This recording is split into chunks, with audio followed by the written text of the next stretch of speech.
I would move to now Dr. Peter Schwarz, Professor Dr. Peter Schwarz, President of the International Diabetes Federations, who has a tight schedule but he decided to stay with us for this very important movement. Dr. Peter. Yeah, Dr. Rajendra, thank you very much for this kind introduction. And it was actually very cool to listen to your presentation just now, and the last word came with Mike. Knowledge sharing, I think this is one of the assets if you talk about digitalization. And as it was already said, Peter Schwarz, I'm the president of the International Diabetes Federation, one of the coolest NGOs in the world. We are representing 256 member organizations. We are present in every country in the world and somehow are responsible and acting with 800 or 830 million people living with diabetes worldwide. And there are a lot of big challenges, and one of the challenges is digitalization.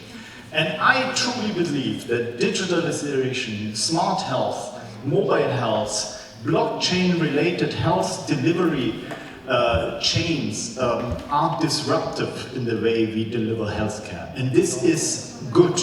This is a big asset because we will significantly improve accessibility and availability of healthcare. But there are also numerous challenges. And one of them is, we experience this. The International Diabetes Federation has the IDF School of Diabetes. We trained more than 100,000 healthcare professionals in how to deliver diabetes care, most of them from Southeast Asia and Africa. So this is a little step how to use digitalization in doing education for healthcare professionals.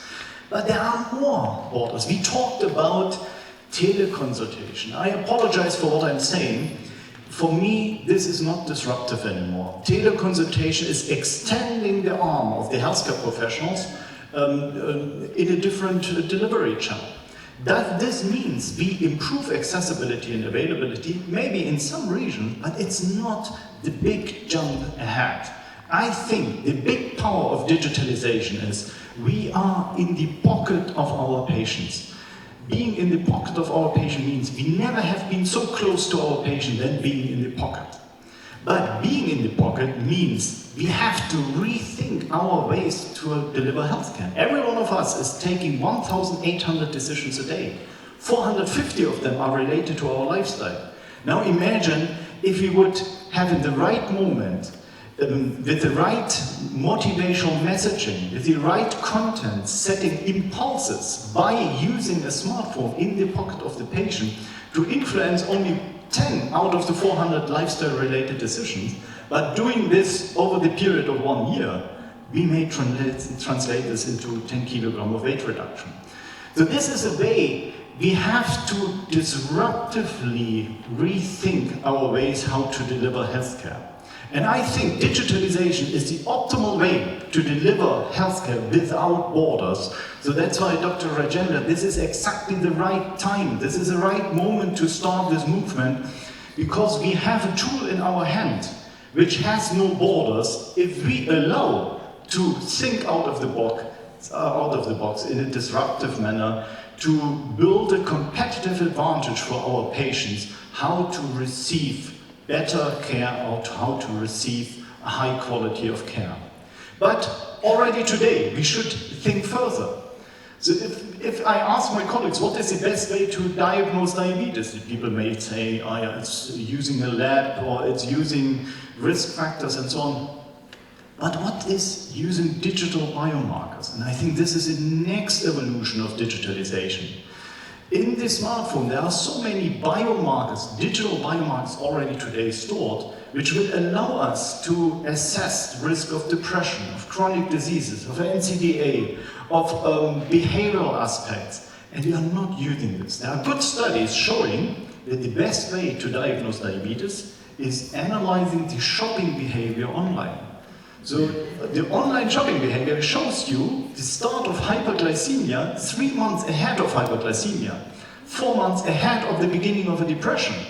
So now every healthcare professional would say, oh no, we don't want this, because it's disrupting our classical channels of healthcare. No, we want this, we should push this, we should use this, and should include this into our guidelines, that if we have the chance to use digital biomarkers to identify people earlier, then we do it today with our web biomarkers. We should use this for improved the channels of healthcare. This may also has a lot of implication into education, because today the classical physician is getting trained to diagnose and prescribe a drug or to do diagnostic procedures. Prevention in using digital biomarkers and digitalization may experience a renaissance in healthcare, and I think this, especially if you think about Africa, where we will have a tripling of prevalence of diabetes in the upcoming 10 years, will be one of the big burdens. And finally, I clearly would like to say that talking about 2028 is too late. It is today. We have the tool, this digitalization, in our hands, which has no borders. But we have to break down the borders in our own brains as professionals, as pharmacists.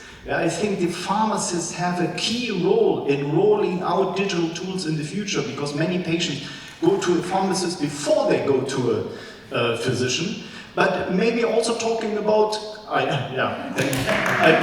also talking about different kinds of healthcare professions like community nurses, community professionals and so on, also rethinking our ways in this way.